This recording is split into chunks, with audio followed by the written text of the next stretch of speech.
guys, it's Tommy, one of the catch can guys here at RX Speedworks with our frequently asked question video series. And this is one of the most popular questions we get, and it relates to the poster child for the catch can product. And that would be the 11 to 14 F-150 Ecoboost. How do I install a catch can on an 11 to 14 F-150 Ecoboost? And I don't have a vehicle here to demonstrate, but installing a catch can on any vehicle is always the same. You have three connections. You have one incoming dirty connection that comes from your PCV or positive crankcase ventilation valve, and then you have two vacuum sources. You're going to have one during idle and one during acceleration.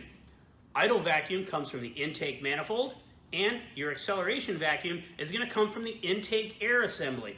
That air, fast-moving air rushing into the throttle body during acceleration while the intake manifold vacuum signal is weakened because the throttle body blade is open and the vacuum has dissipated at the intake manifold. So on an 11 to 14 F-150 Ecoboost, that secondary vacuum, being that the Gen 1 F-150 3.5 liter Ecoboost is a twin turbo engine, you're going to have a connection from the driver's side valve cover, a straight tube, going over to the turbo inlet tube.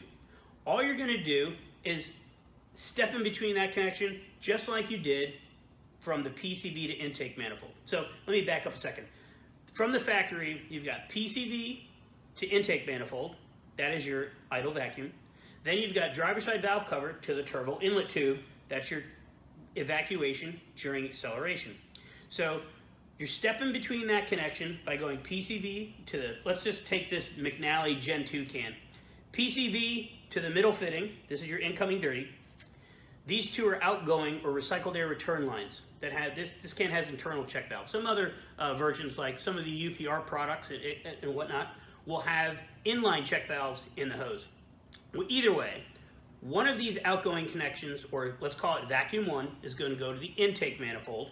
And then vacuum 2 is going to go directly to the turbo inlet tube.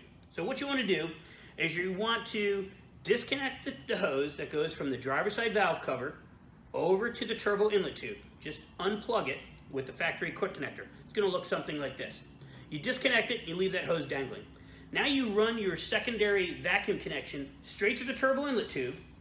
You're going to cut that hose that comes in your catch can kit, and you're going to insert a plastic T-fitting.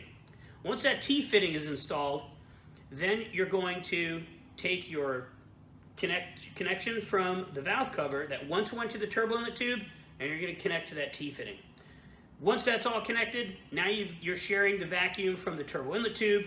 You're evacuating, still allowing fresh air into the engine as it did from the factory, and you're all set. Thanks for checking us out. If you have any other questions, feel free to shoot us an email, and we'll get back to you as quick as we can. Thank you.